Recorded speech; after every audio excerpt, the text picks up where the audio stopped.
everyone, my name is CinnamonToastKen, and welcome back to The Letter. This game is actually, it's got some pretty good jump scares in it. It's a pretty good game so far. But last time when I hit new game, the freaking game screamed at me and it scared the crap out of me. In the last episode, I played this girl. I went inside this house. I'm a realtor. I'm trying to sell this house with my partner, Rose, I believe. I get there. She's not picking up the phone. She tells me to go to the attic. So I'm like, yeah, let's go to the attic. That's a great idea. And of course, you know what happens in the attic? The Grudge girl with all her twitches, she shows up and she's like, blah. She gives me a letter like this one back here that says, help me over and over again. Also tells me I have to give it to other people within 5 days. I guess I got to spread it around like a chain email. I'm not sure whether I should feel baffled or underdressed standing in their presence. Men and women of wealth and status all dressed up to the nines, to fancy suits, lovely dresses, and varying color, compose a medium-sized crowd. So there's an open house. They've remodeled it. There's like a curse history to this house, and some fancy people are coming to check it out. Their necks, arms, and fingers are adorned with silver and gold, glinting in this afternoon sun.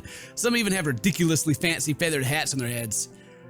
I really hope there aren't any magpies living nearby, and the birds will have field day on this. They're murmuring among themselves, looking at the estate facade appraisingly, with some arguing about whose mansion has the superior architecture. And most of it stops as Rose calls their attention. Rose, I feel like your bra's too tight. It's just like strapping them boobs down, girl. Let them go. They don't look too pleased being ordered around, but what can they do about it? Ladies and gentlemen, I'm Rose Cooper, and this is my partner, Isabella Santos. That's We'll me. be taking a tour of the mansion in 2 groups.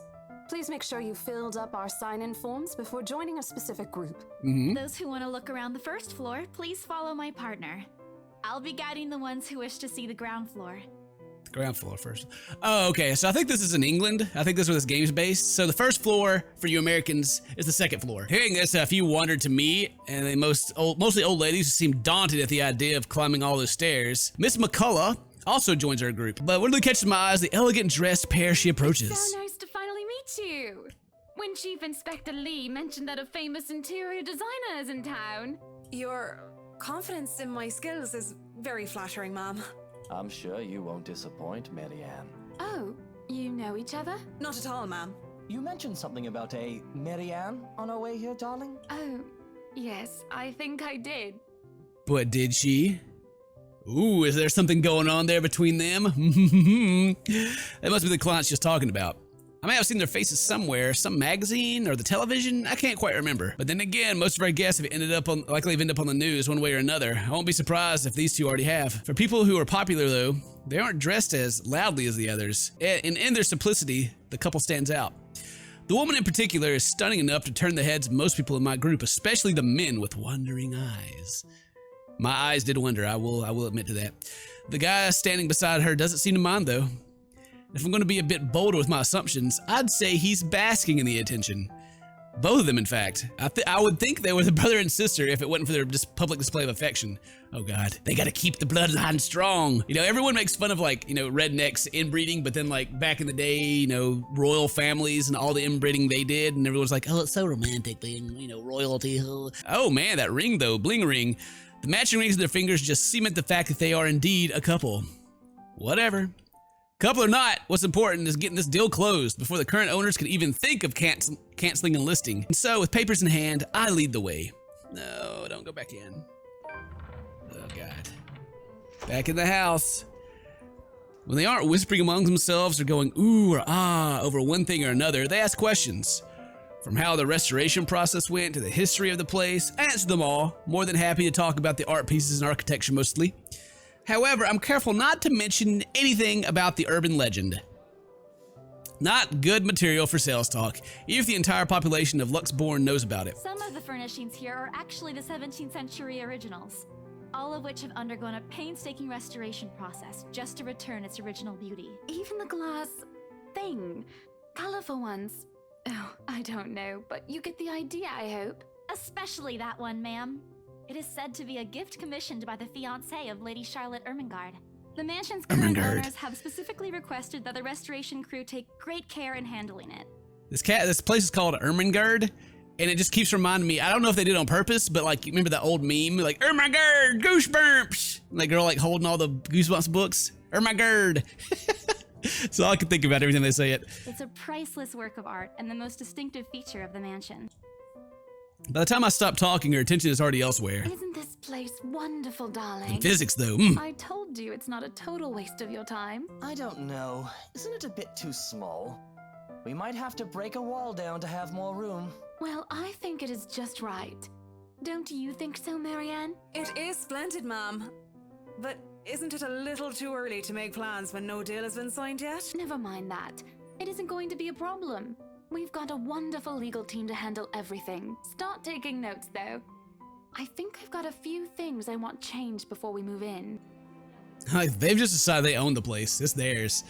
That's why, like, the black-haired lady is an interior designer, supposedly, and she's there to, you know, go ahead and look around the place early before anyone else has even seen the open house, because they're just like, this is our house. The rest of the conversation gets lost in the chatter of our companions. I don't want to make any assumptions yet, but their sheer interest is enough to give me some semblance of hope.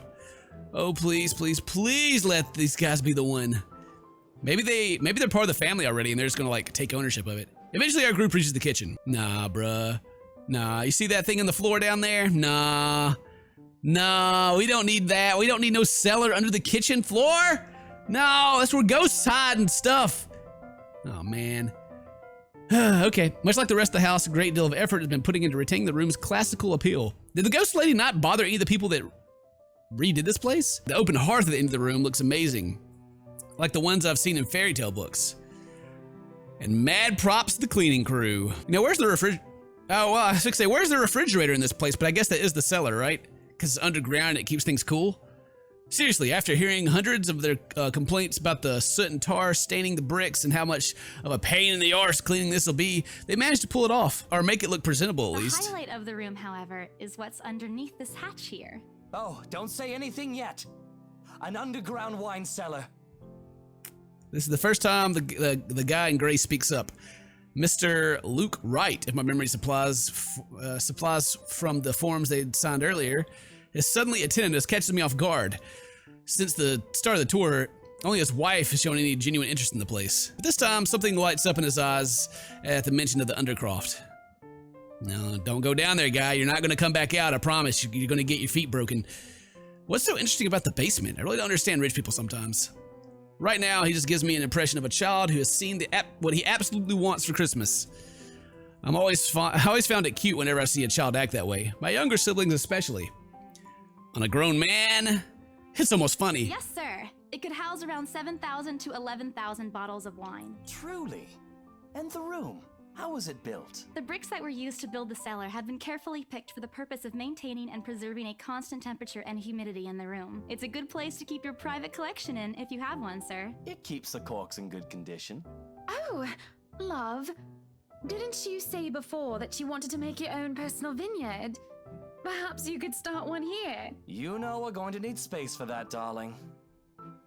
And this isn't big enough? If it's space you're worried about, sir, the Ermengarde Mansion sits on a 46-acre lot. There's plenty of room for it. We were told that the original owners had a horse stable built here before, too. There's a contemplative expression on Mr. Wright's face, but he doesn't say anything further. His wife, however, seems really pleased that he started to show interest, if only a little.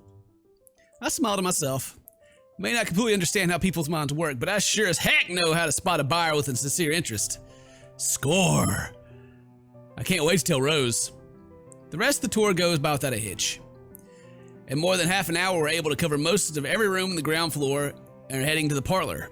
Funny, the first time the BRC had us survey the property, I kept complaining to Rose how big it is. Now I can't even bring myself to care, no matter how my feet hurt. Maybe this is just my excitement over a possible sale. Why do they all these old pictures of these dead people?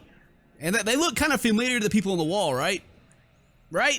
The couple that wants to buy the place. When we reach the parlor, however, an odd feeling washes over me. Oh god. It starts off small goosebumps on my skin, a feeling of being watched intently. Whispers in my ear and shadows dancing, lurking in the corners of my vision. Dark silhouettes that are gone when I turn and look. A chill settles down my spine, making me feel sick, and I start to break out in a cold sweat. I can't do this. I need to sit down for a moment. The old ladies in the group have been requesting for a break anyway. If I can just... Excuse me, everyone? We will be taking a 15-minute rest here before we visit the first floor. In the meantime, please help yourselves to the refreshments and snacks we've prepared. If anyone has any questions, Feel free to approach me. I'd be happy to help you. I let them sit while I retreat to a quiet corner to recover. It's not what you think. Don't think about it. It's not what you think. I probably just call it Becca's cold. Don't think about it. I'm left alone for a good while, the same words spilling out of my lips in silent prayer. Until a hand taps my shoulder. Hello, you there? Leave me alone! Look, girl. Spooky stuff's starting to happen, alright? I ain't got time for it. Yes, ma'am? Yes, ma'am? Oh, look at you. Having to show a group around a mansion this big must be exhausting. Not a problem, ma'am. I'm just doing my job. What a hard worker. Anyway, Isabel, right? Isabella, actually. But yes, what can I help you with, ma'am, right? Please, just Hannah. Call me Hannah. Hannah. I just wanted to ask, how soon are we able to move in? My brain completely stops and a sick feeling plagues me is suddenly gone, replaced by my utter bewilderment. Is this a joke? She looks at me expectantly as I struggle to come up with an answer. Wait, ma'am, you see, but we haven't even negotiated a price yet, ma'am. We haven't even finished touring the rest of the mansion. A sale would be great and all, but... She stops me from speaking any further and puts a hand on my shoulder. For a moment, with her tight smile, she looks as if she's tasted a particularly sour lemon. Oh, please, sweetie, don't insult me. Money is not a problem. And, just between you and me, this place is better off with us than with some old lady who'll probably just fill it up with cats. I personally don't think there's anything wrong with having cats here, ma'am Hannah. I'm sure there's more than enough space here if you want pets. Perhaps I'm not still feeling well, but really, what's wrong with cats? More importantly, why is she talking about moving in already? Well, I'm more of a dog person. But you see, this is going to be a gift to my darling. It's going to be our anniversary soon, and it would be so wonderful if you can secure its purchase for us. Why, I can even offer something extra if you help us out with the paperwork.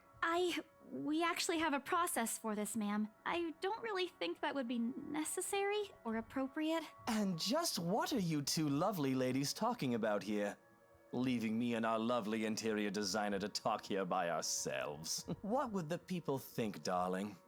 Oh, it's just small talk, love. I was asking if she could help me with the paperwork. I try not to wince when her nails dig into my shoulder.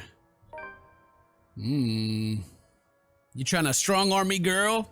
I mean, shoot, if you guys got the money, buy it, you know? I can't help but send an imploring look at Miss McCullough, who only gives me an apologetic smile and a shrug. Yeah, I can give you a fact sheet and a form to fill out. She wastes no time in taking the papers from my hand and shuffles through the bunch. Oh man, Rose is going to be so angry for me letting her do that. Wonderful. And Marianne, I'd really love to talk to you about those changes. You took some notes earlier, yes? I did, Mom. But I really hope that this time... Excellent. Hopefully you can help us out too, Isabel. I don't want to. Isabella. Right. It's a lovely name, Isabel. It's Isabella. Yes, that's great. We'll be more than happy to put in a good word to your superiors too, and what's this? Oh no, I've given them the paper! Dun, dun, dun! A look of confusion and disgust appears in her face. Turning to her husband, he merely shrugs in reply. An interesting work of art. Not to my taste, though. I'm sorry. Darling, Buttercup, art is a complete overstatement for this garbage. It looks like a cheap prop from a D-list horror film. Shush, love. Let the girl do what she pleases with, what do they call this? Oh, forget about it.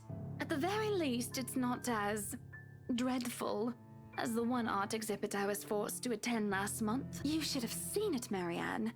Even you would have been appalled, but I'm sure you'll know what to do with our walls once we get started. I highly doubt it is as bad as you say, Ma'am. Nevertheless, you can be assured that my team will only pick whatever suits your tastes. Nothing of this chain letter sort, of course. It has to always work with a palette.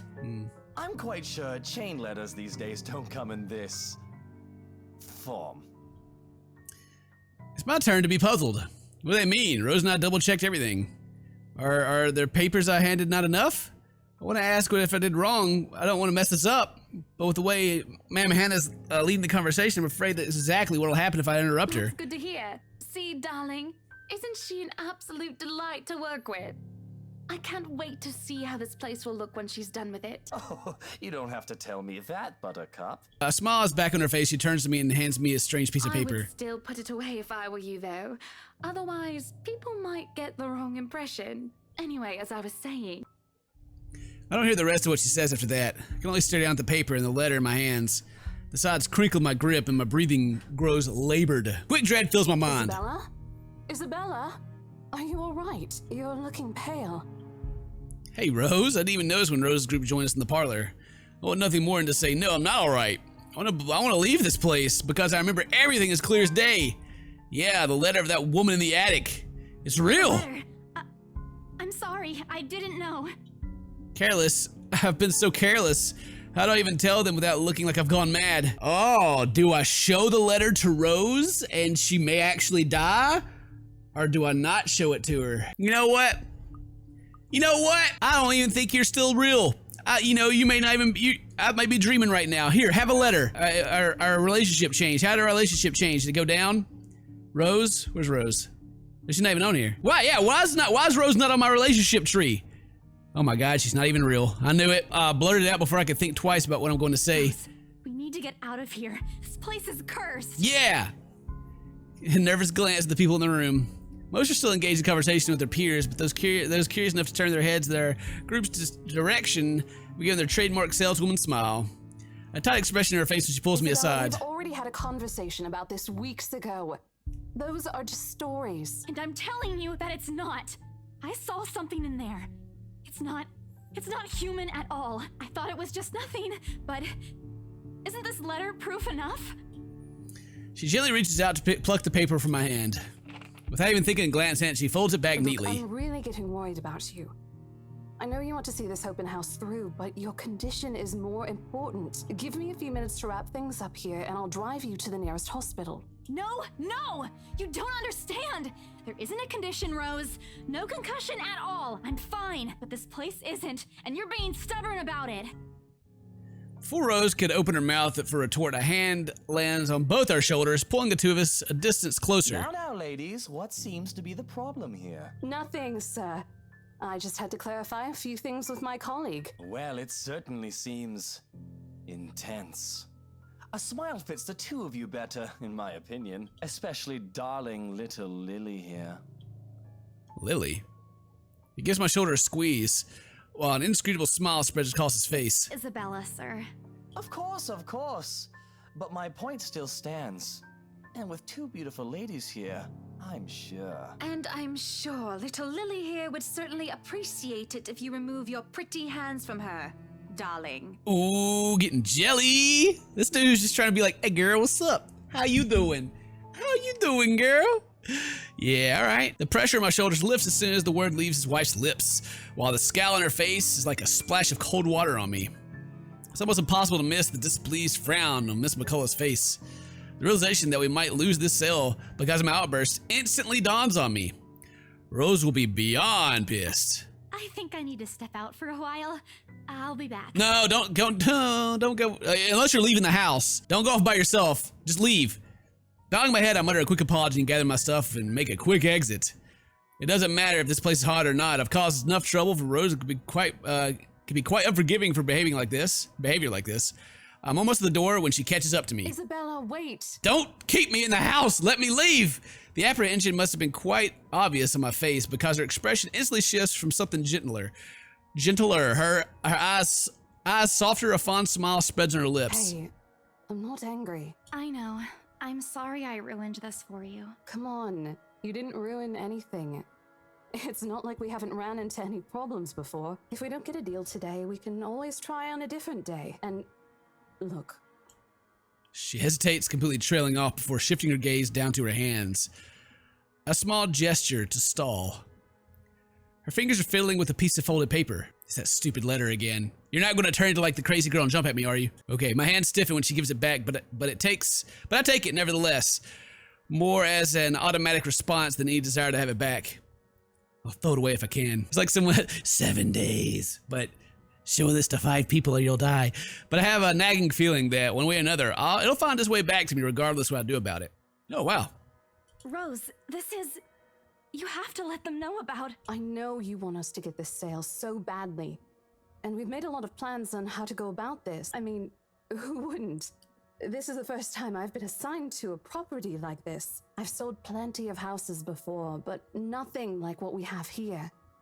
It's a beautiful house.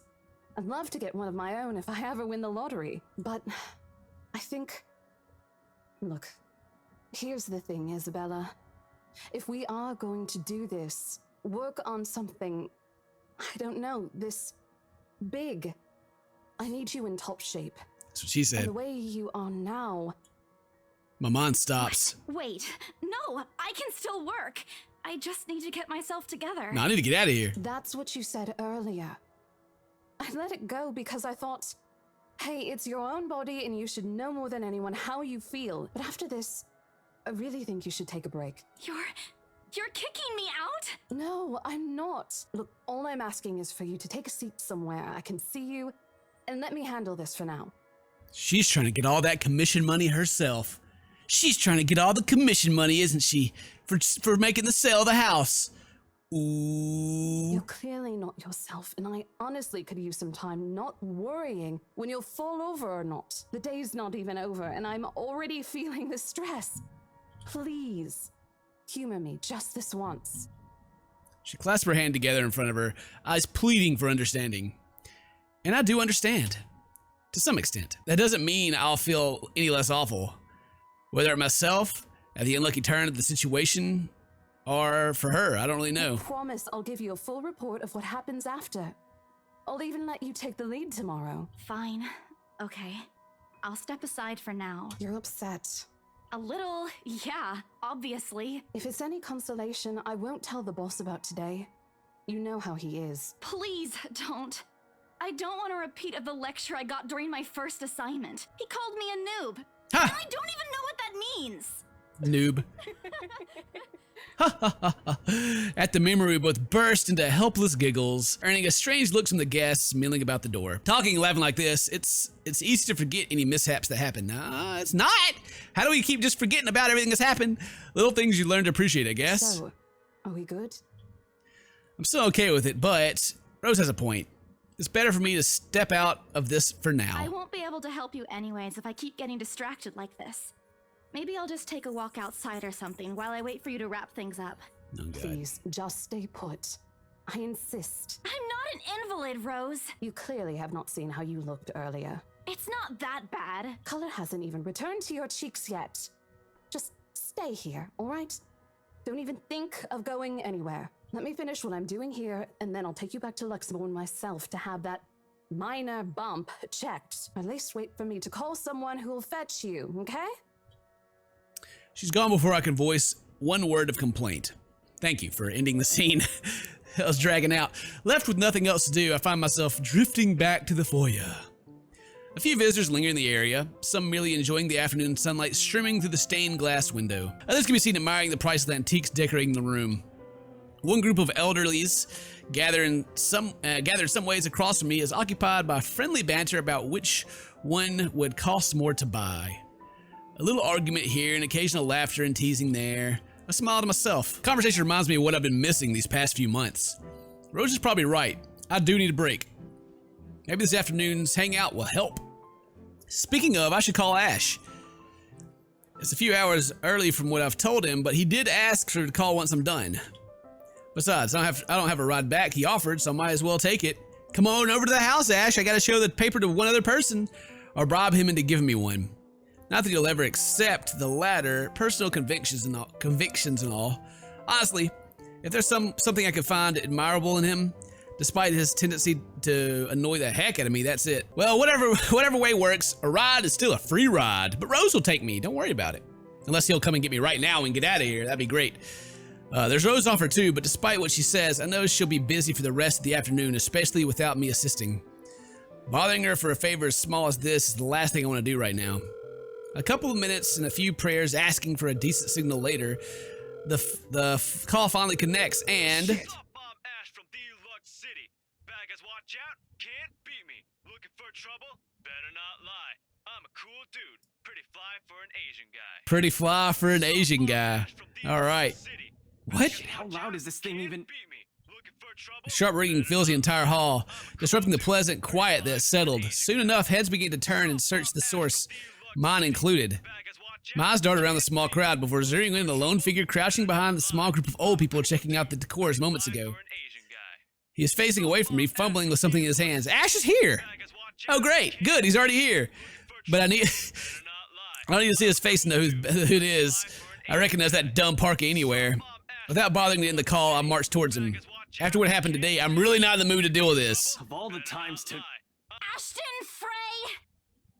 What a fancy jacket he has. His parka, maybe, I guess. What happens next is something I'll surely regret later for not having recorded.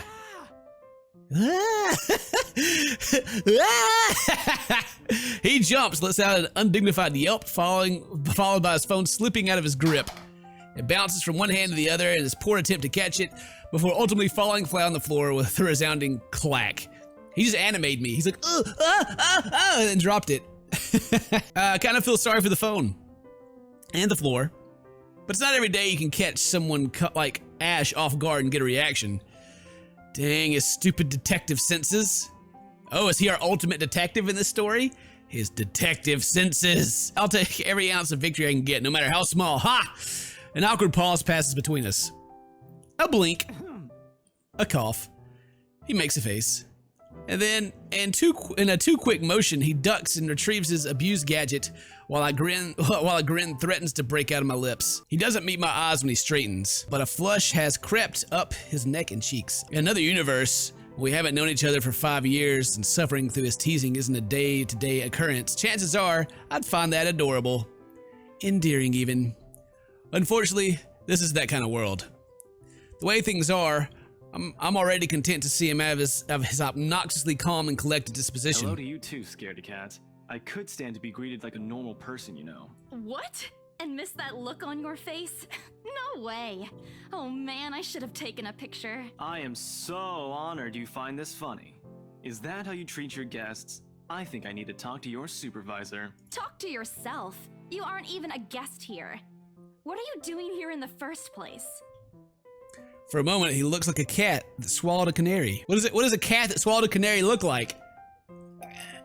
Like he's choking? Or maybe like a cartoon character. Like, Suddenly, checking every nook and cranny in his phone for any damage or scratches seems to be more interesting activity than explaining himself. Ash, I could be looking to buy a house. Oh, Ashhole. a mansion? Yeah, why not? Did you see the view outside? It doesn't look haunted to me at all.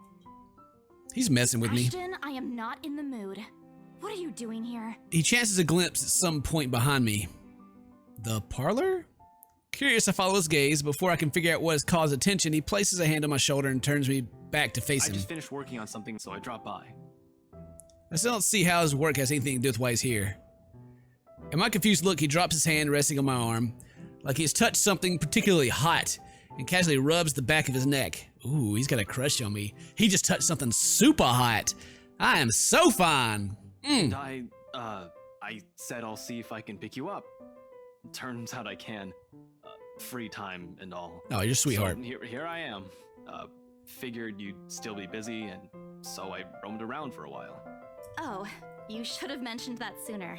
I was about to throw you out. Throw me? Hey, I was given a pamphlet. I think that makes me a legitimate client.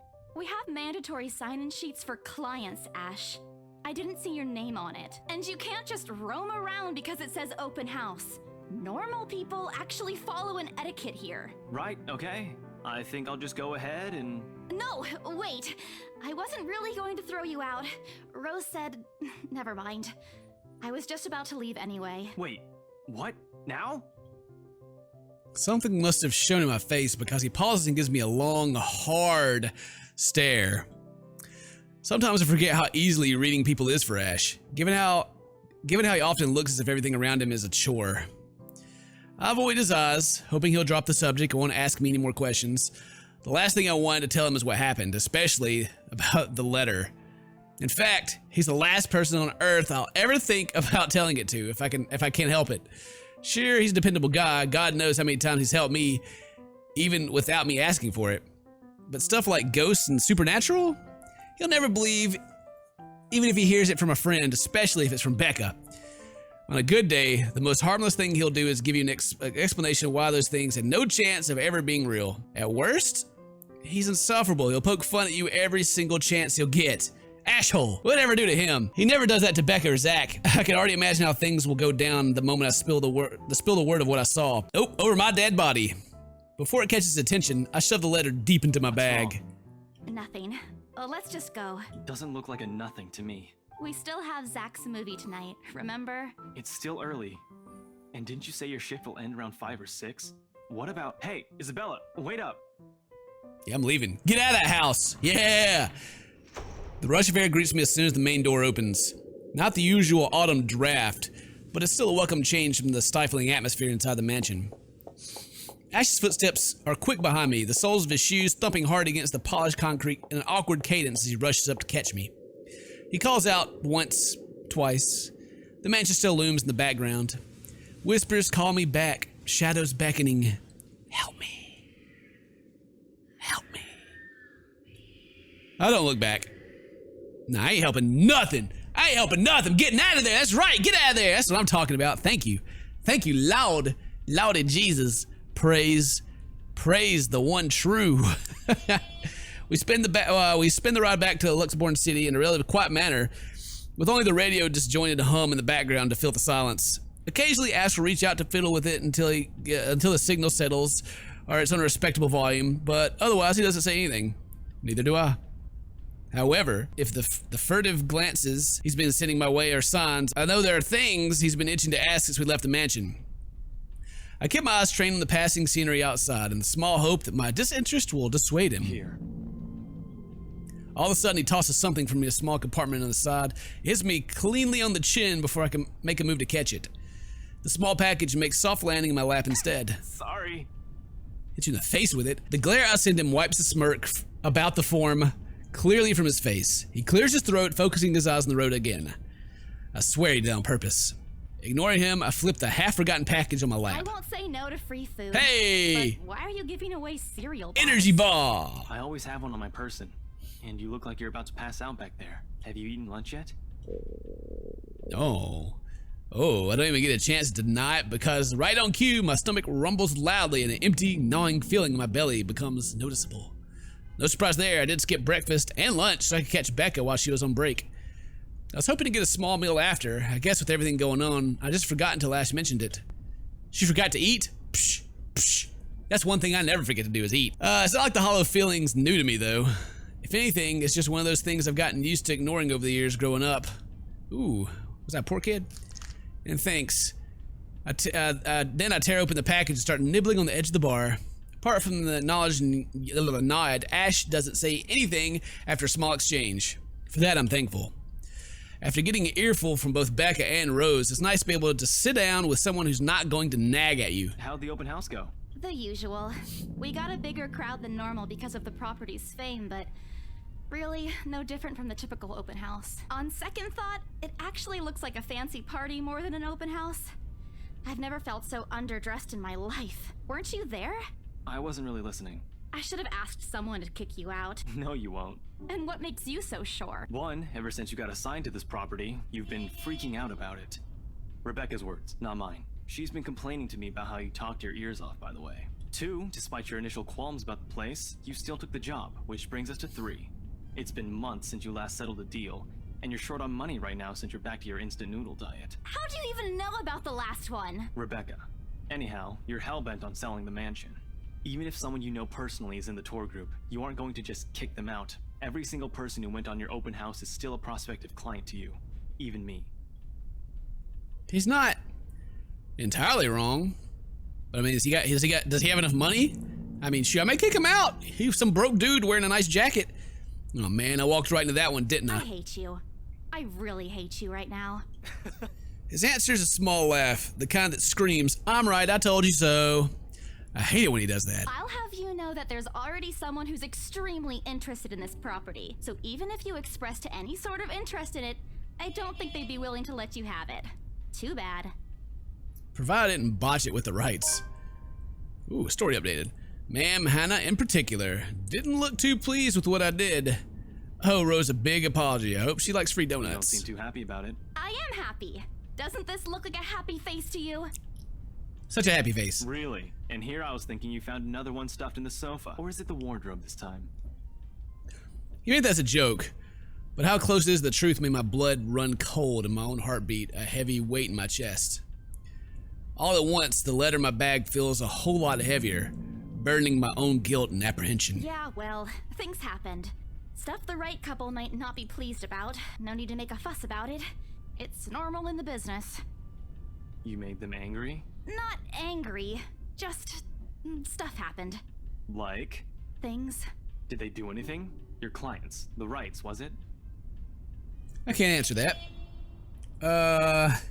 At least without revealing everything that took place in the attic.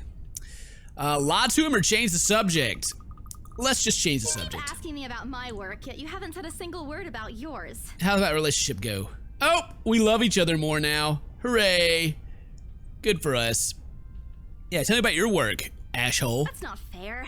Both you and Zach have literally disappeared off the face of the earth. An over-exaggeration, but changing the subject to something else is better than outright lying to him. Besides, never works on him. I'm not sure if it's because I'm just bad or because he's really good at his job. He doesn't answer immediately, only momentarily shifting a glance over me and returning it back to the road when he has to make a sharp turn. Outside, the sun has already started its descent, casting a vibrant orange glow on the tall buildings. I wonder how long before we reach the venue for Zach's film. Checking the street signs outside, it appears Ash has taken the longer route. Odd. But he's probably trying to avoid the rush hour traffic. Didn't we just talk a week ago over chat? That's different. Linking your awful memes in the group chat box every morning isn't exactly a conversation. Excuse me, I don't hear you calling them awful while you're laughing at all of them. He's giving me them dank memes. Shut up. And you aren't answering my question. That earns him a soft punch to his arm. I did laugh at them, but I'm not going to give him the satisfaction of knowing I find most of them funny. It'll only make his head bigger. Stupid Ash. All right. Lay off on the abuse. Remember that case I mentioned before? We've been trying to pin the bastard down, but it required more work than we anticipated. The guy's slippery like that. We got some good lead months ago. He recounts what he's been doing in the time we haven't seen each other. His usual work, the occasional small investigation, and the big case he's been stuck working on. Stuff he couldn't mention in the brief time we catch each other online. Although most of it are the trimmed down version. Only thing he can tell. He has always been careful about that. Even the way he spins his answers to my questions, just enough to satisfy my curiosity, but not enough to paint the whole picture. At one point, his voice takes on a strained tone when he mentions something about the big case, but I don't dwell on it much. That's normal, right? I mean, who wouldn't be frustrated if you couldn't bring someone to justice because they kept slipping out of your fingers? If I were in his shoes, I would definitely lose my mind. His stories never cease to be entertaining to me regardless. If things weren't the way they were back home, maybe I'd consider taking on the same job as him. Well, no, not really. Mama would never allow that. Mama. But the idea's still there, along with countless others I've let go. Time passes quickly between us in this manner, and before I know it, we're already at the movie house. We're almost at the move house. The movie house. Point of no return. Dun dun dun. A small crowd has already formed in front of the theater when we arrive. The Lift Fest, short for Luxborn Independent Film and Theater Festival, attracts a bigger crowd annually, and this year's no different. I've only been to a few indie film screenings with Zach, and I'm not an expert on the matter, but I know that people hoping to make a break in the industry, getting your film recognized by a local event like this is already a big deal, especially for a newcomer like Zach. He hasn't even won an award, but just getting a confirmation letter that the festival committee wants to include his movie in this year's lineup already put a grin on his face for weeks. Speaking of the guy, he's impossible to miss. At 6 feet, he appears to loom over most of the other moviegoers. Really, 6 feet? He's looming over people? Short people in this town. And with his large build and heavy voice, there's no surprise when people give him wide berth as he passes by. It's often easy to mistake him for someone intimidating at first glance. I did, back when I didn't know any better. Ash did too, I heard, once, early in their friendship. Oh, there's Zach. Dang, you so thick, boy! What's up? Hey, you guys! Long time no see.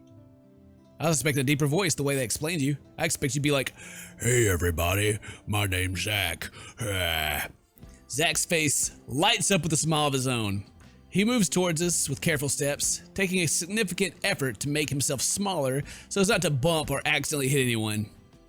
Typical Zach. Maybe we're in Japan, and that's why 6 foot tall is like towering over people. I don't know, we got Asian Ashhole here. I don't know where we are. I thought we're in England, but I don't know. As he nears, Ash casually raises his hand to in greetings and... Z-Man, my main man. What's crack-a-lackin', my homie? The awkwardness that descends within the immediate vicinity of our small group is palpable enough.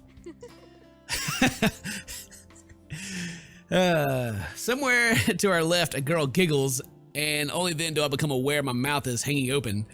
I'm almost amazed how Ash can say that out loud with a straight face. Almost. Considering his track record, I should be used to it by now. Zach seems to be. Yo, stop trying to act black, Ashton. And you're the only one who calls me Z-Man. There's a fondness underneath his exasperated tone. If this were any other person, he'd likely be offended. But years of friendship and familiarity.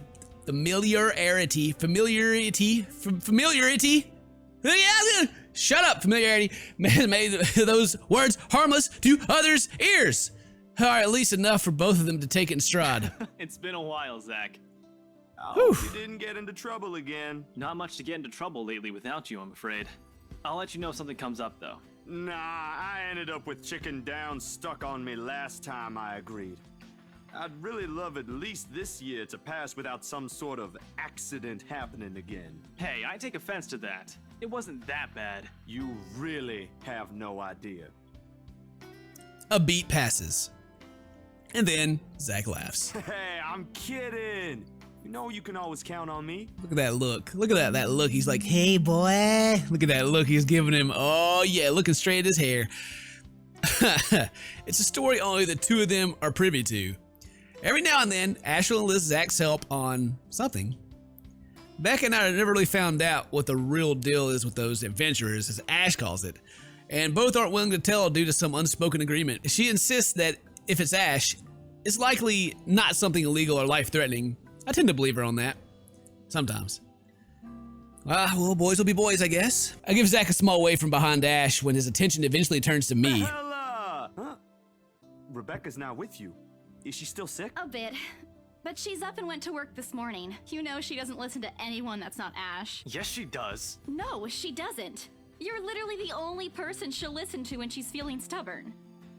It's true. They've known each other far longer than any of us in this group.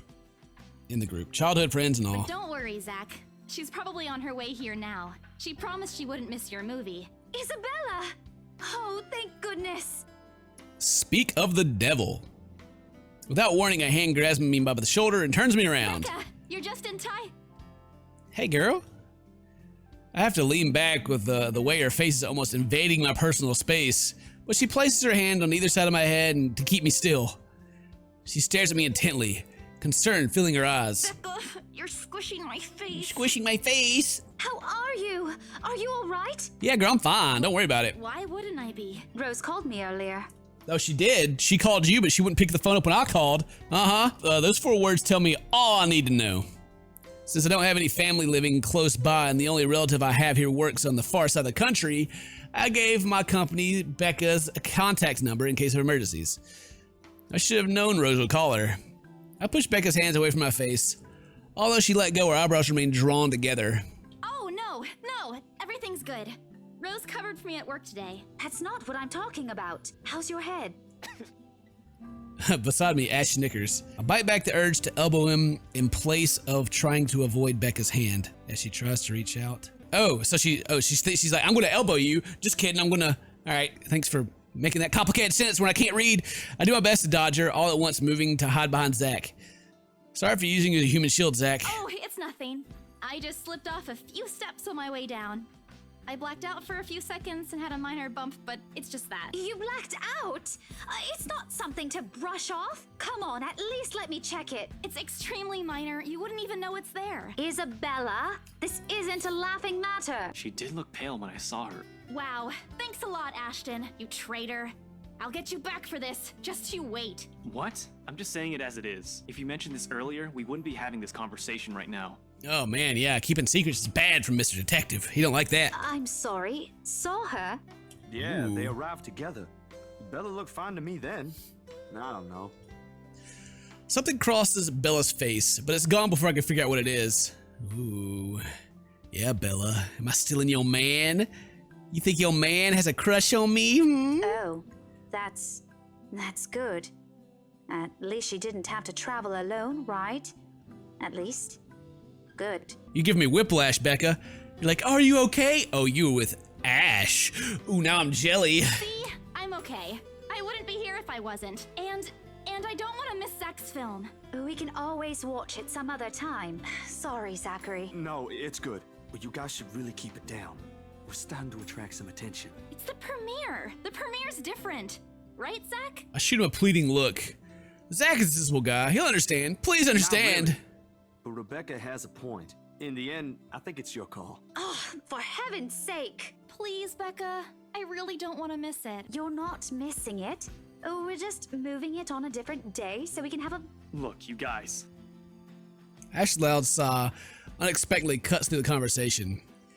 He's pinching the bridge of his nose as he speaks, anime style. Something he usually does when he's getting impatient. If she says she's okay, then there's nothing we can do about it. It's not like we can stop her. Besides, she's still acting like the same old Isabella to me, if she can still run around like that. Why are you taking her side? I'm not. But if she wants to watch Zach's movie with us, I'm not going to stop her. She's probably the one looking forward to it the most. Yeah, it's an intense conversation about me seeing the movie. Ash, that's... You, of all people, should know... And tell you the truth, I don't want to watch the movie. I don't want to go be stuck in this dark room where freaking creepy girls can be grabbing my ankles from under the seat in front of me. Tell you what, if I notice something amiss with her, I'll take her to the nearest hospital myself. Is that good enough for you? I already know the answer before Becca voices it out. Yeah, that's right. When at last she releases a deep breath and nods, albeit with great reluctance, I immediately tackle her into a hug. Thanks, Becca.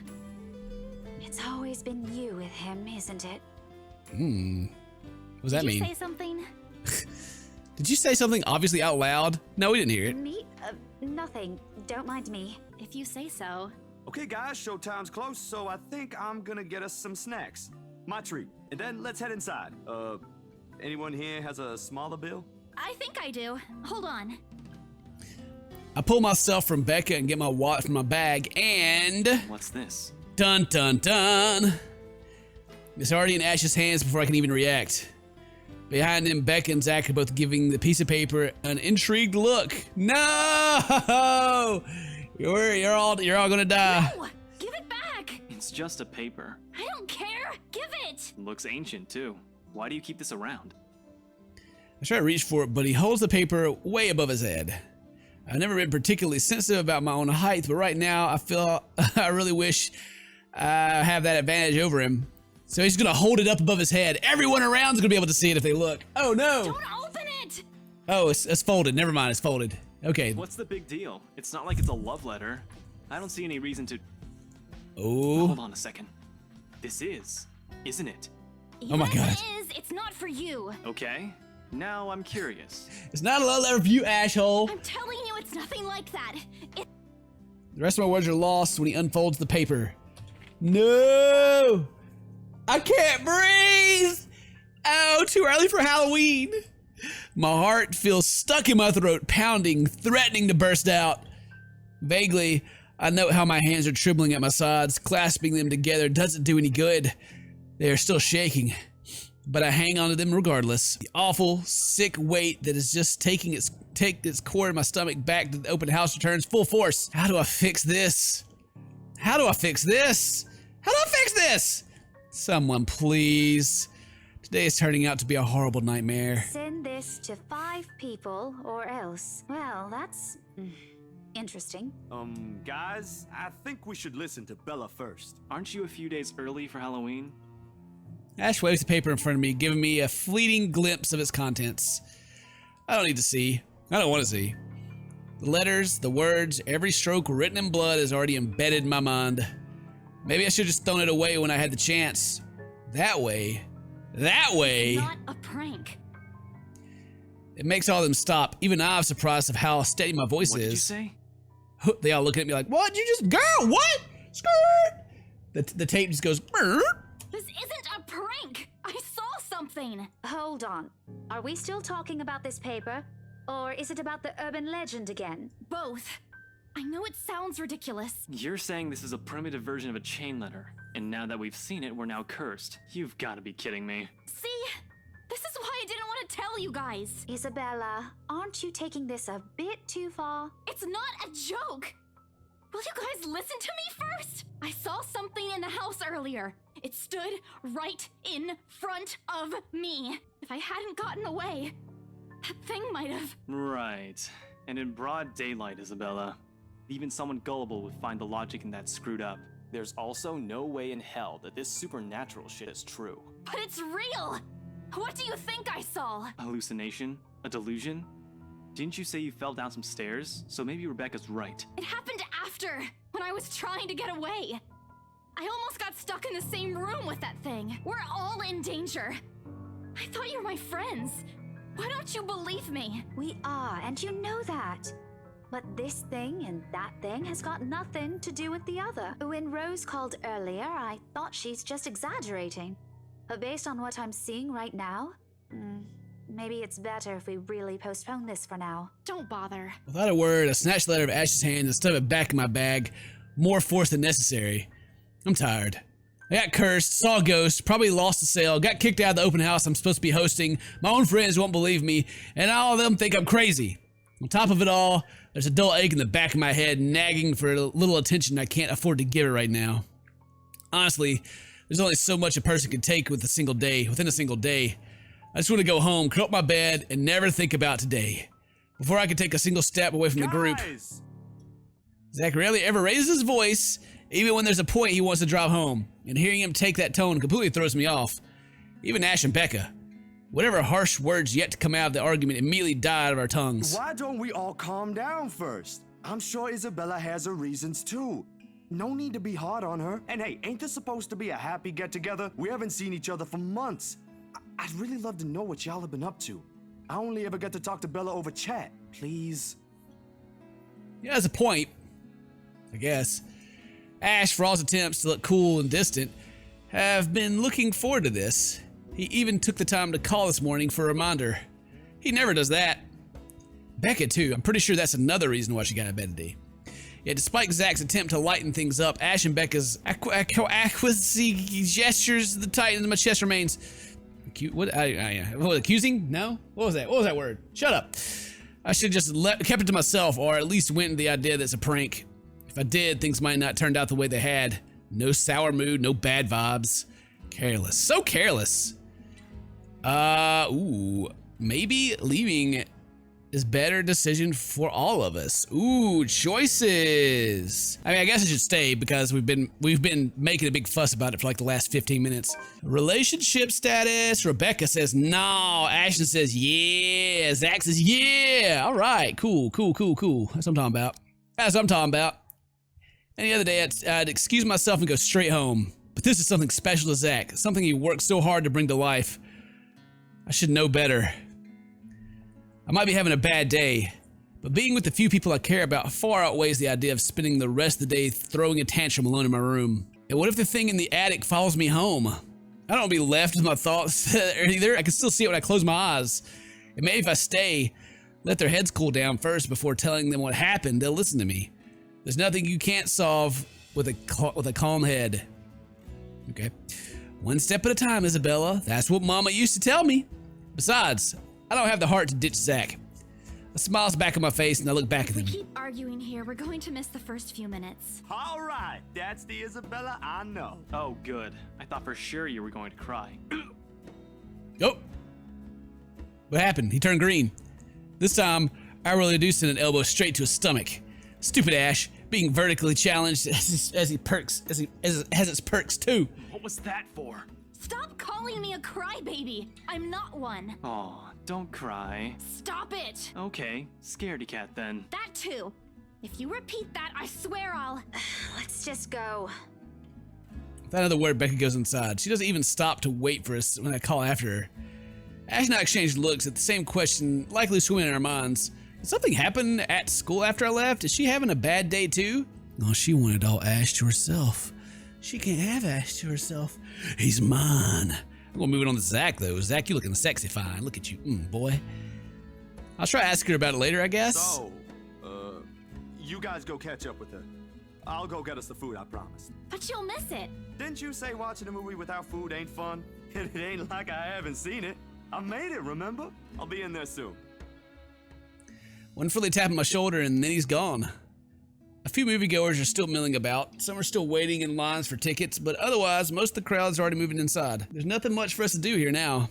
Not a word of protest comes from me, and Ash gestures for the two of us to head inside. And then? And then? I gotta look. I gotta see. Which tree? Oh my god, I went down the stay for the movie tree. Ooh, spooky stuff! Are you sure it wasn't one of the cleaning crews? Absolutely sure. Somehow, halfway through the movie, the conversation steered towards what happened in the mansion. To be fair, Zach was the one who brought it up again. In his own movie premiere. Now the film's just serving as background noise while we're speaking in hushed tones, carefully not to disturb anyone else inside the small hall. Ooh. Well, except for Ash. I just hope we don't end up arguing about it again. We'll get kicked out for sure. Though, with how loud Ash's voice is, we'll probably get thrown out way before any argument happens. Only Becca still remains engrossed in the movie, completely ignoring us. She's been quiet the whole evening, speaking only when referred to. And I didn't know any better. I think we did something that offended her. Did we? And then I ran. You heard what happened after. I still think it's something else. It was standing right in front of me, Ash. He's one of the smartest people I know, but geez, he should learn to listen.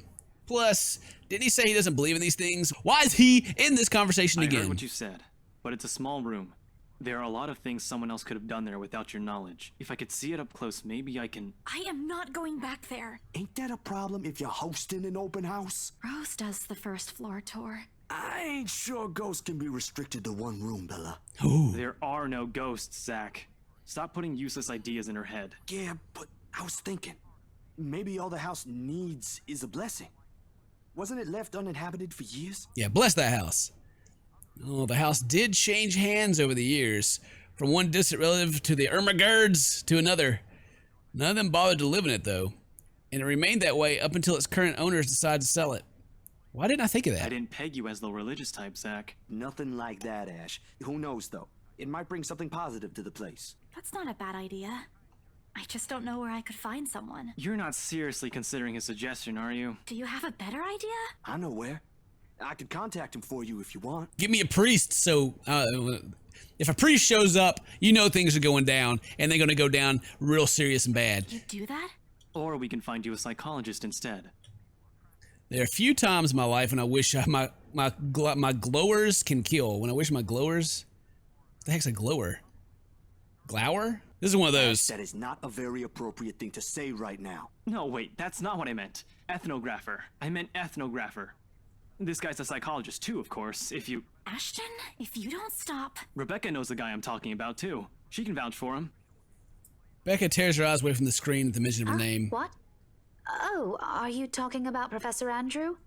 He used to work with my parents at the university. And can you guys keep it down? Sorry, the scaredy cat here mentioned curses. Not that I'm saying this is one, but talking to him is a better solution for me than getting a random priest to bless an old house. He'll even help you figure things out, teach you a couple things, and probably put your fears to rest since this looks to be bothering you a lot. Ash might be right. However, what Zach suggests is something I'm more familiar with. Granted, they don't believe me. They're only giving me these suggestions to put my mind at ease. But it's better than being ignored and being laughed at. I can take comfort in knowing that they're willing to hear me out. So, what do you think? It's your call. I don't know why that made me jump. We'll go with whatever you I'm expecting like something to happen in this theater. So it's like suddenly them popping up and talking again made me jump. I don't know. Oh man, do I meet with the professor or the priest? Ooh man, I don't know. I mean, maybe the house just, I mean, I was saying earlier that the place needs some Jesus. In the last episode, I was like, we need some Jesus. And so, you know, I'm going to save it at number 3 here. And maybe we just need to get some Jesus in the place. And then, you know, old priest man could stir the place up a little bit, you know, make the ghosts all angry and whatnot. Let's go with the priest. Sure. Let's meet the priest. I'll think about it. But maybe we could go with Zach's idea? Yeah, how you like that, Zach? Zach likes it, you know. Ash doesn't seem to care, but Zach is like, yeah, girl, what's up? Sounds good, cool. I'm not so sure about that. Well, it wouldn't hurt to try, right? If it doesn't work, it doesn't work. At least we did something than just stand around. I'll let you know when he's available, Bella. Thanks, Zach. I knew I could count on you. Guys, I said keep it down. You keep insisting that we still watch it, yet you're not even paying attention yourselves. It ain't a big deal, Rebecca. I'm the one who broached the subject in the first place. It's still your film, Zachary. A good film, mind you. You worked hard on this. The least we could do is watch it with you. And that's what you're all doing. I really appreciate all of you making time for this. Sorry, Becca. We'll stop now. I throw an apologetic look. Even if Ash is the only one she seemed to be reprimanding, but her attention is already back on the screen. She's ignoring us again. When Becca's acting this way, there's a big chance something's nagging at her, where we really need to talk. We all fall into a comfortable silence after the kind only you can share with people you're most at ease with. For the first time today, the letter lays forgotten in my bag, if only for a few hours. Hey, we didn't get jumped in there. Well, I guess there's other people. I was kind of expecting all their heads to turn around. They'd be like, yeah. Night has fallen by the time we exit the movie house. Despite the late hour, the streets are still bustling full of people. Those about to head home, those set to meet someone, even those simply wandering about. Walking in the sea of unfamiliar souls, it strikes me how easy it is for one to get lost in the city as nondescript as Luxembourg. I was afraid too. At one point back when I was new, I'd just set foot in this place. Now with familiar faces walking with me, it feels a little like home. Zach and Ash bid us goodbye shortly before Beck and I crossed the other side of the street. The former claiming he's got a few freelance jobs to take care of before the day ends, and Ash? Who knows, he never tells.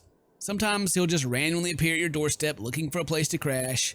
He does that to Zach a lot, much to the latter's frustration. But he's a busy guy too, in spite of his laid-back air he gives off. Thanks for today, everyone! Yeah! No problem, Zach. I'm sorry for what happened earlier. Help me. Huh?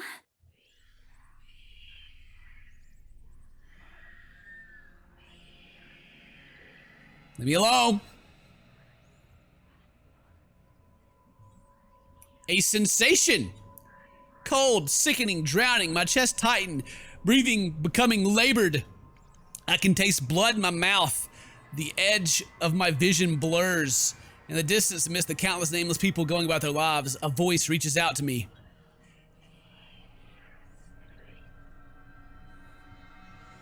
Pleading, even as I clench my eyes tight and clasp my hands over my ears. Ah! No! Whispering and whispering. Calling out. Leave me alone! I'm dead! No, not me. Not me! I don't want to help you! Leave me alone! I'm not helping nothing! Somebody! Help me! Isabella? Woo! Earth to Isabella. That was loud, shut up. At our voice, the whole world suddenly snaps into place. The murmur's gone.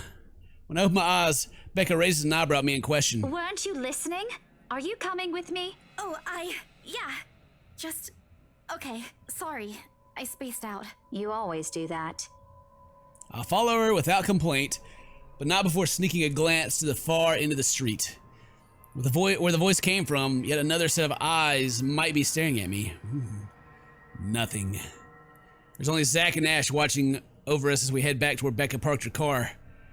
As if expecting to see something or someone there, I try not to let it show, trying to think of tiny pinpricks of fear crawling at the pit of my stomach. You got some other time. Yeah, see ya. Another glance, with the final wave, we go off on our ways. I don't know what I saw, I don't know what I heard, I don't want to know. And if this is what would help me sleep tonight, how is this going to help me sleep? Well, to give back my normalcy in life, then so be it.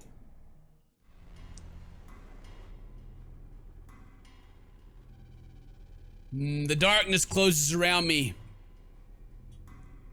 Grasping, pulling, engulfing me. The ground caves in without warning I'm falling. My eyes snap open. Wow, what a little room. What a little room. What a messy, messy room. My eyes snap open though. For an instant, it doesn't immediately register where I am. Both my back and my shoulders ache after I've fallen asleep all hunched up the night before. Drenched in sweat, the nest of pillows I often keep around me feels more suffocating than comforting. I lift my eyes and adjust the bright morning, light streaming through my window, and allow my breath to slow down before untangling myself from the pile.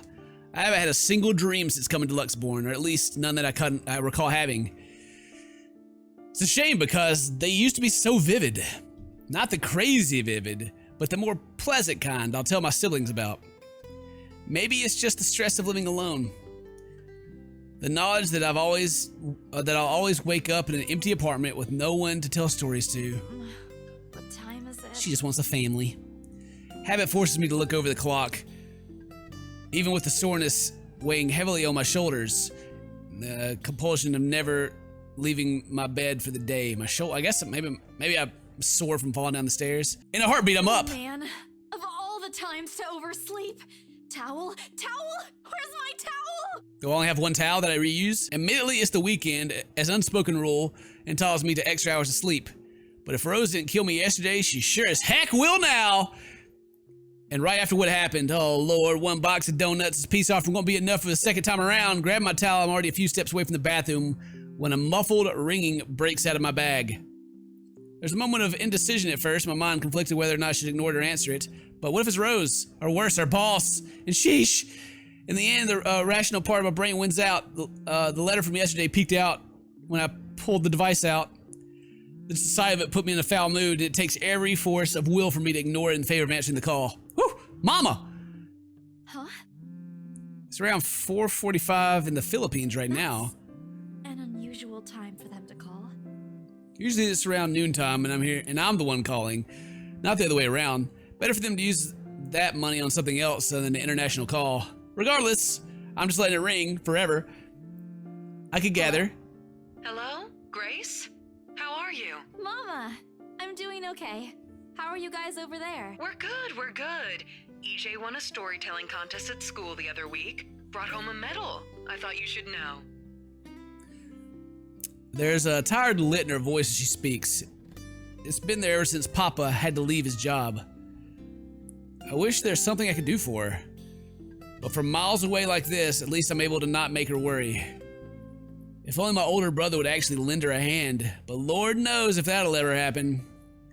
Odds are Kuya Jordan's already out drinking right now. Again.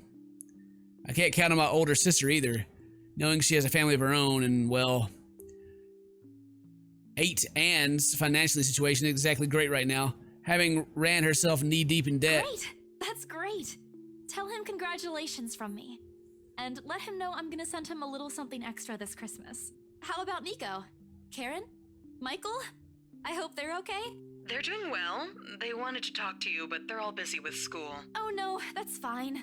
I don't want to bother them. Just tell them to keep doing their best for me.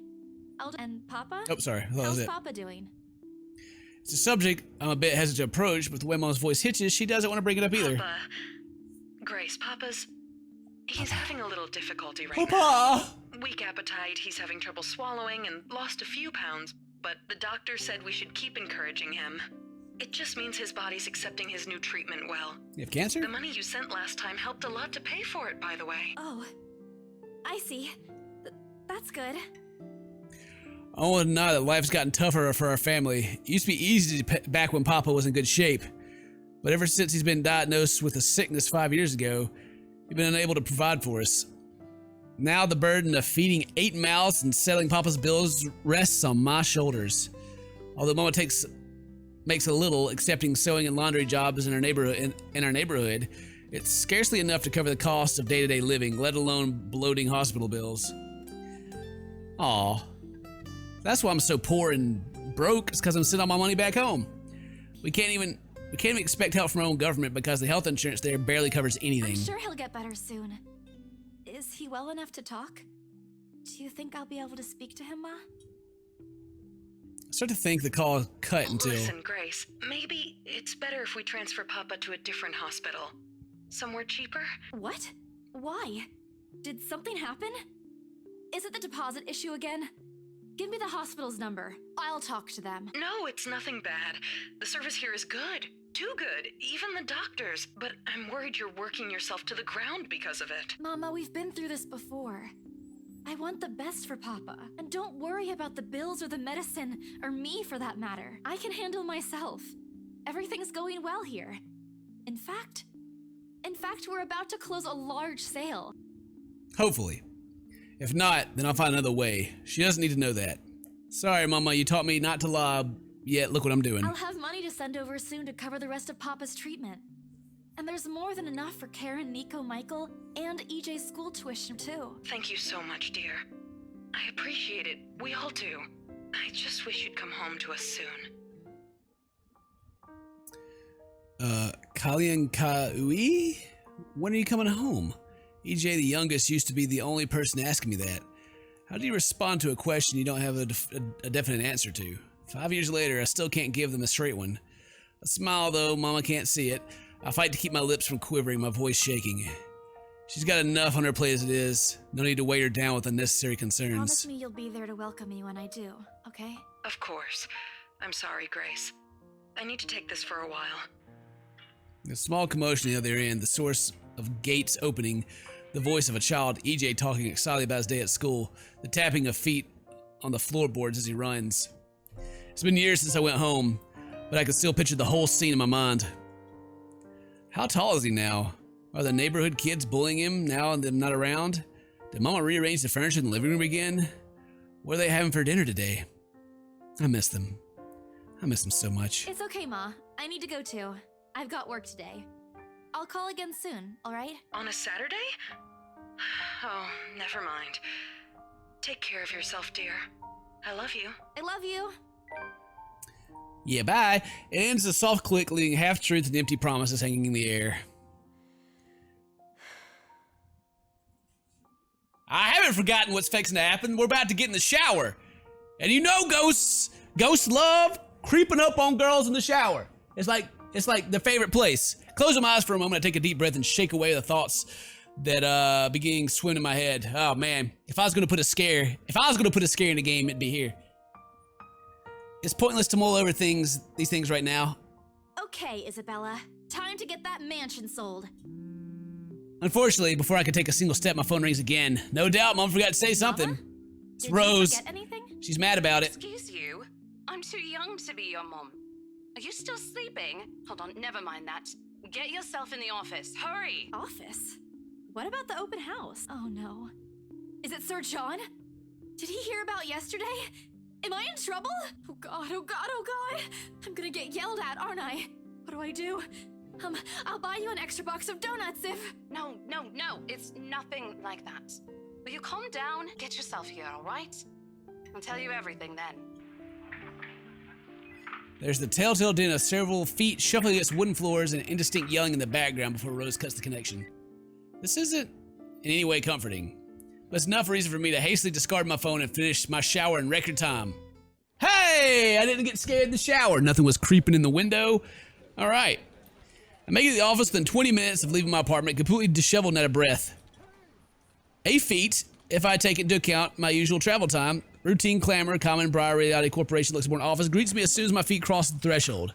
Papers rustling and telephones ringing in sporadic intervals, agents talking in varying volumes, staff moving about, and... Where the hell is C? Where are my employees? What the actual fuck, guys? Of all the times to disappear without notice. Sir John is not happy.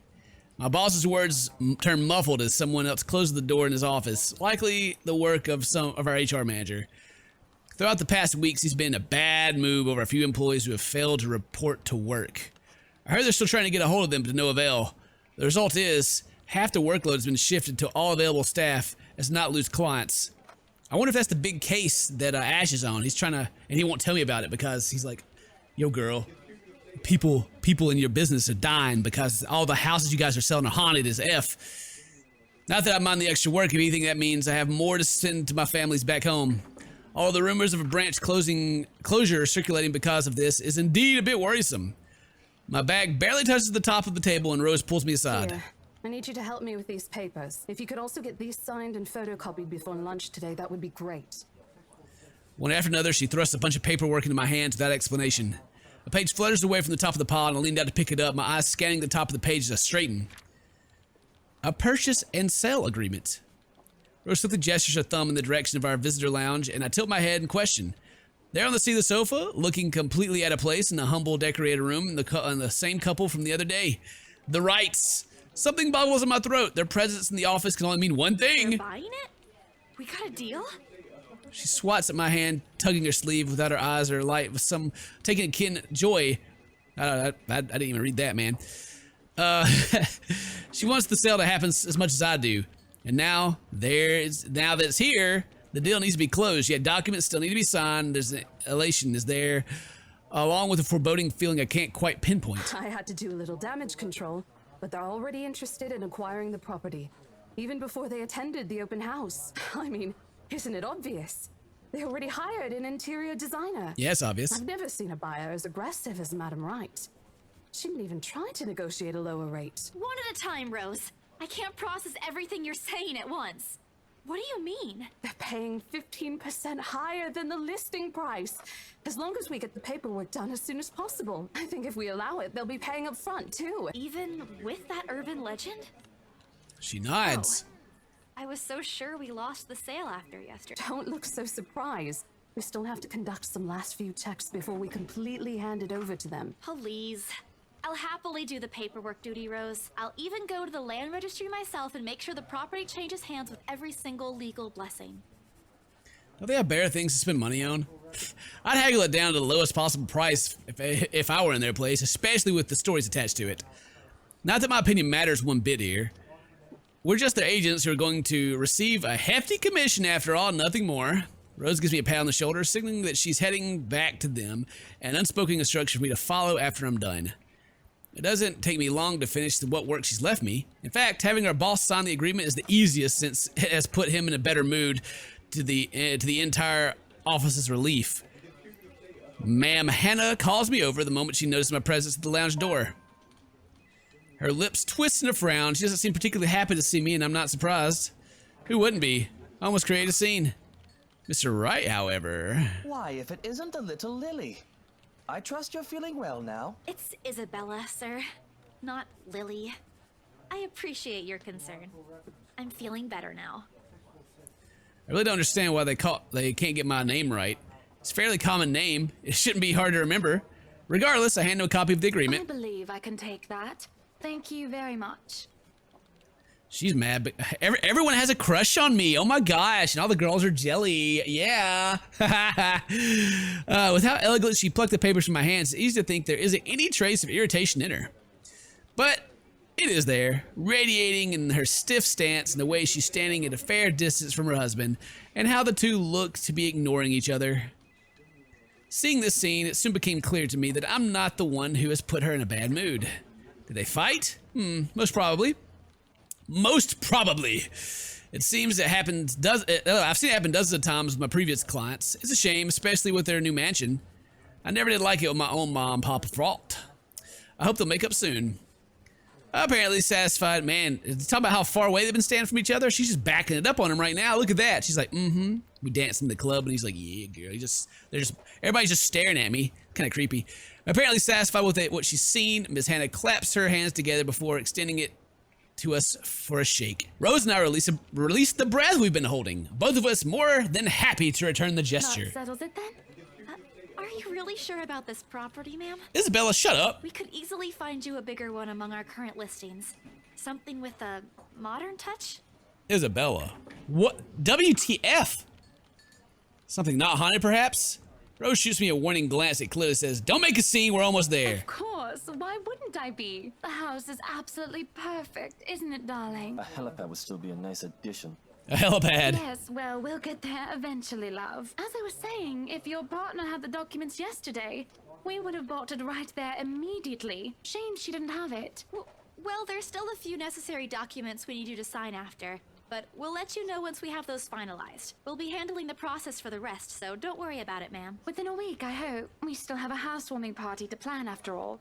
You know how much thought to be put into those things. There are servants for that, darling. Love, servants or not, you're going to make people listen to your input nonetheless. No more than a week, ma'am. Barring unexpected delay, of course. You can leave it to us. Excellent. Well then, I'll leave you two to it. It's been a pleasure doing business with you. Oh, and before we forget... She discreetly folds something into both of our hands and winks. A finger raises to her lips, demanding our silence. What happened the day before was quite unfortunate, but you did get us what we wanted in the end. This gave us a stack of money! Heck yeah! Mom Hana, you are the best character in the game now. Please give me more money. That, at the very least, is commendable. But this is... Ma'am, I can't accept this. Isabella, shut up! Don't you worry, darling. It's a small thing coming from us. Consider this your bonus for a job well done. She smiles sweetly.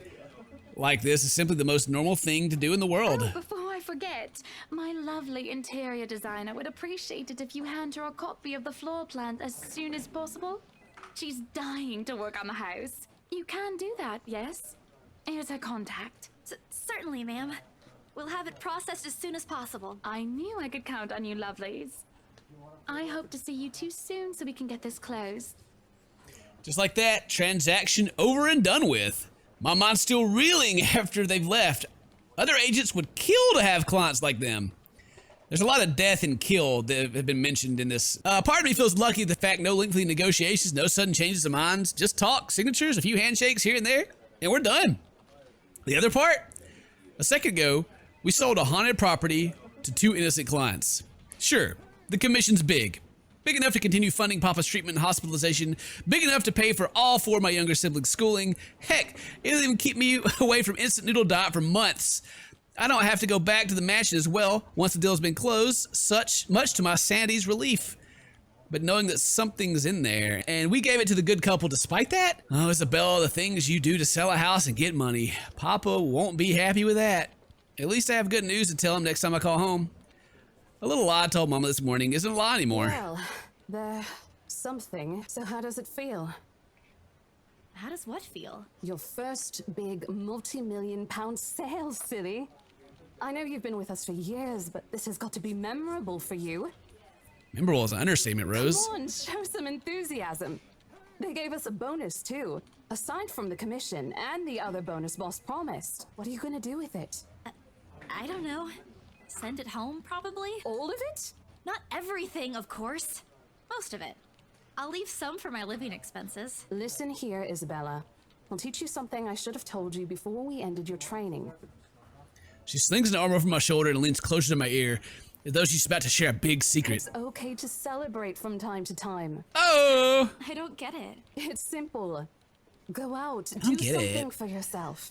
Throw a party and treat your friends to free food. Didn't you say the last one's some sort of tradition back at home for you? Hello, this is practically a done deal. Isn't throwing a party a bit excessive? Your call. I won't say no to an invitation, by the way, in case you really are planning to throw one. A few drinks would be nice too, thank you very much. Thank you very much. I don't think my apartment's big enough for that. You could always move? Bloody hell, you're working in real estate. I think I'll pass. That's too much of an unnecessary expense for me. I'm such an innocent little girl. I'm just trying to take care of my family back home. Shoot, Dad maybe already be dead, and they're just taking my money. Could be.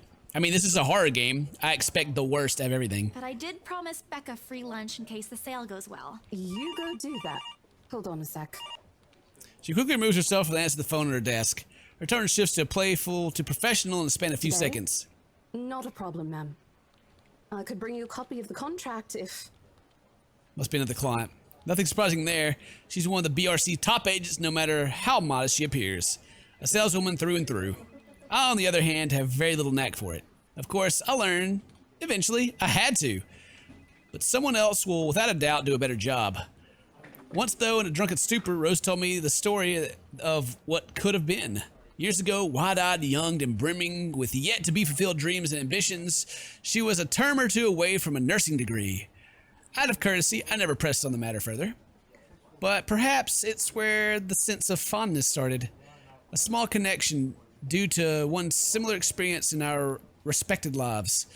Of goals we both let pass us by because of circumstances we're in. I'd be happy to discuss this over tea, ma'am. All right, I'll be there.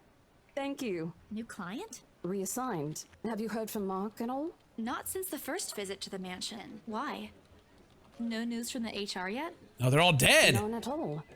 Boss thinks he ran away. Oh my god, all the people from the... It's getting deeper, guys. And I suspect Ash knows some stuff about some stuff. Yeah. Uh-huh. And that he showed up at the house to investigate a little bit. Yeah. All right. I doubt it, though. He's too much of a wimp for that. There must be another reason. Anyway, I've got to meet this one. I'll see you later. She throws a wave on her shoulder and rushes out of the office. The lunchtime bell sounds shortly after, following by the chatter of fellow agents also heading out for a much-needed break. Ordinarily, there's no need for me to go out, but oversleeping didn't allow me the luxury of picking my own lunch today. Packing my own lunch today.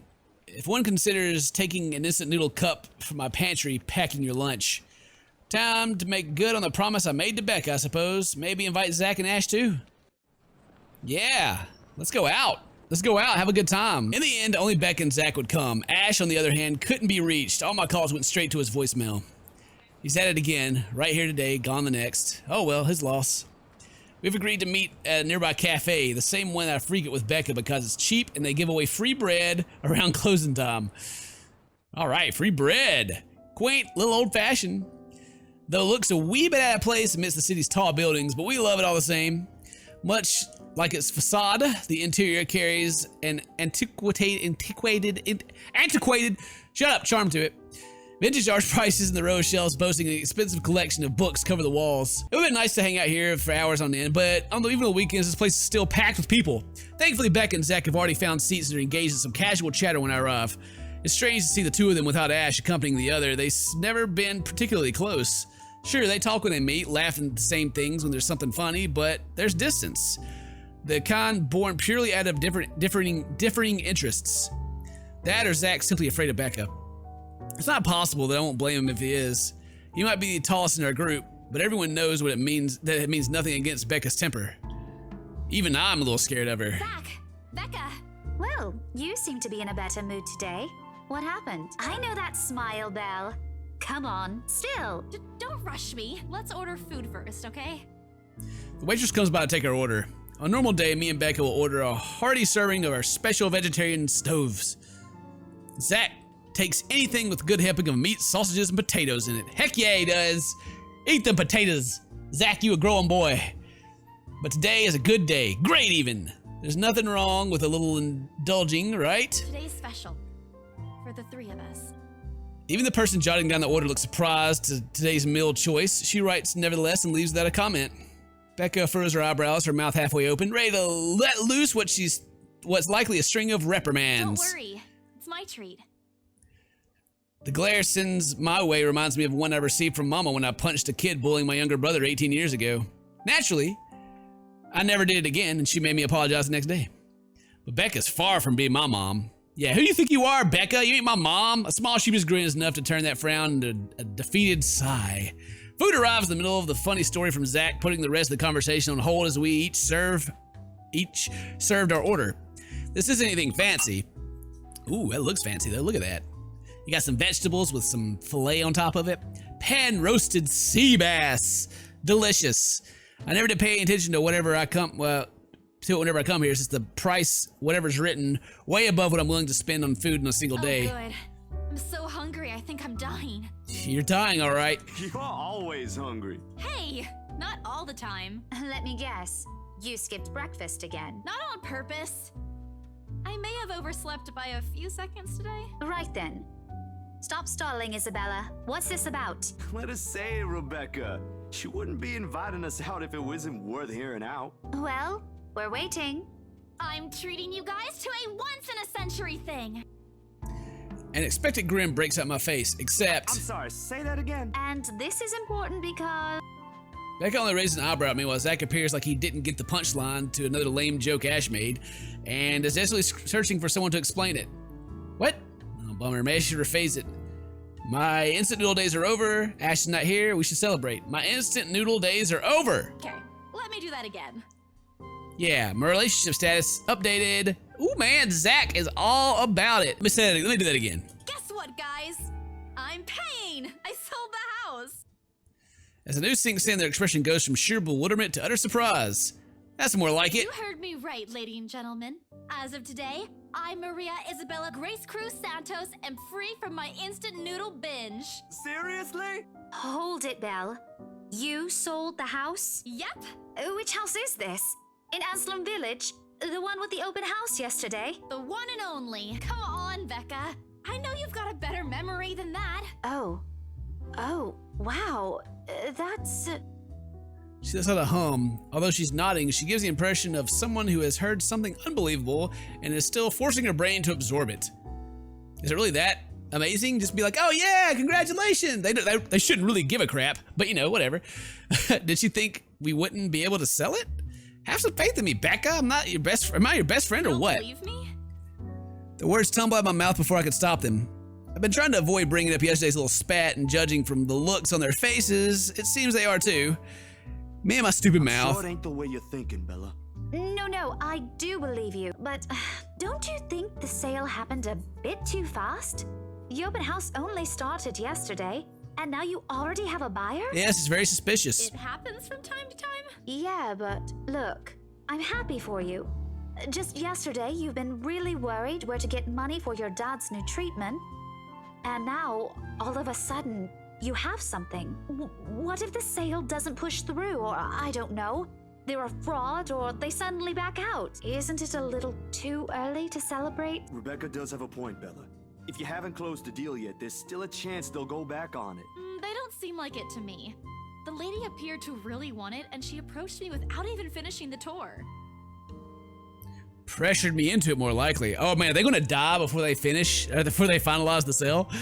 Oh man. But I'm gonna tell Becca about that. Knowing her, she'd only worry, but I'm not going to tell her about that. And she already hired someone to handle the house's interior design. You're joking. Who would do that? The Wrights, apparently. It's actually pretty funny.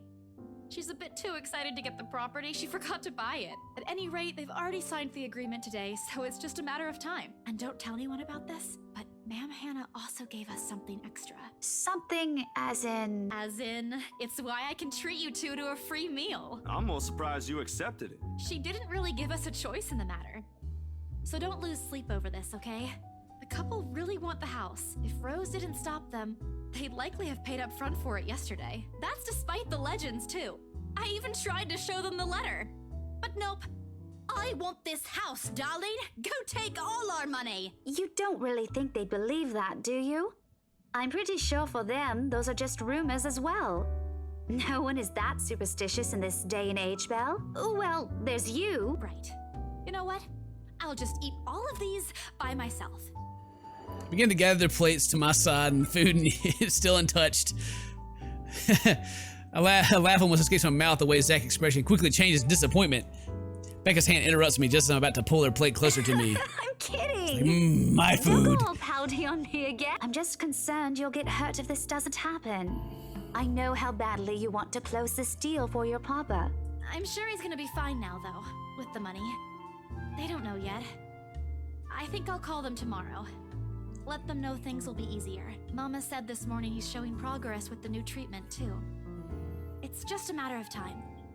I allow myself to smile, genuine, and uninhibited. It's strange talking about with other people, even those who have known you for long enough. But today, things simply feel a whole lot lighter with them here. Lunch passes in an enjoyable fashion. A laugh here, a playful jab there, but most of it is spent catching up on telling stories about whatever is keeping us busy these days. Something we couldn't afford to do the day before, taking into account what happened. Rebecca's surprisingly chatty. Is there something in the sea bass we ate? Zach, though, appears less energetic. While he's far from being the life of the party, he's definitely not the type to keep quiet in a conversation with his friends. Apart from a few inputs, he's been silent the entire time. If Becca notices... Are you sure you're not feeling under the weather, Zachary? Huh? No, I'm okay. No worries, Rebecca. Doesn't sound okay to me. It's okay. I might be feeling a little bummed out today, but I'm sure this will pass. Is it about the reviews this morning? A pained expression crosses Zach's face almost immediately. Becca retreats in her inquiry as though the man's looking enough as an answer for her. Oh, his movie didn't do well. I look between the two of them. Did I miss something? What happened this morning? Did I stumble into a big secret? This is why I don't like waking up late. You heard about those, huh? Sorry, I just happened to check on some sites this morning. Nah, it's a very sensitive topic in the first place. I should have expected it. What reviews? Becca glances at Zach, her motion unsure, eyes asking for his consent on the matter. Although there's a small desire to keep asking on the part, I don't dare voice it out. With Zach, it's always been better to wait, let him speak on his own. Becca too, to some extent. Although with her, explosions of temper are more common. In the end, he simply answers with a shift of his shoulders, gesturing for her to go on with the tilt of his head. It's his movie. That doesn't explain anything. Stop dangling the information, Becca. Zachary, I'm not the one supposed to be telling her about this. It's still your documentary. Is it something bad? Not bad per se. You guys don't need to dwell on it much. Bad? Listen here. I wouldn't trivialize what those bowheads wrote if I were you. They're ruining other people's jobs. From her tone rises in anger. It seems like she's the one slighted and not Zach. A snicker escapes me when I promptly stamp down as soon as she sends me a hard look. This isn't a laughing matter, Isabella. Some bowbag just insulted him. Calm down, Rebecca. Those are just reviews, and it happens a lot. I do not ken about you two, but calling the entire film an out-and-out drivel, you're better off watching an educational kids' TV show, and worst 1.5 hour of my life, among other things, isn't exactly a critique any decent movie reviewer would say. If you could call that a critique. Did we even watch the same film? Well, maybe I ain't cut out for it. Better stick with my photography or something. If nothing else, this helped me open my eyes to what I can and can't do. You're giving up. It wasn't a question. It was just something experimental I did on my free time anyway. It's no big deal. But you worked on it for months. Doesn't look like it matters for those people. Don't say that! Oh my God, we're all getting so emotional.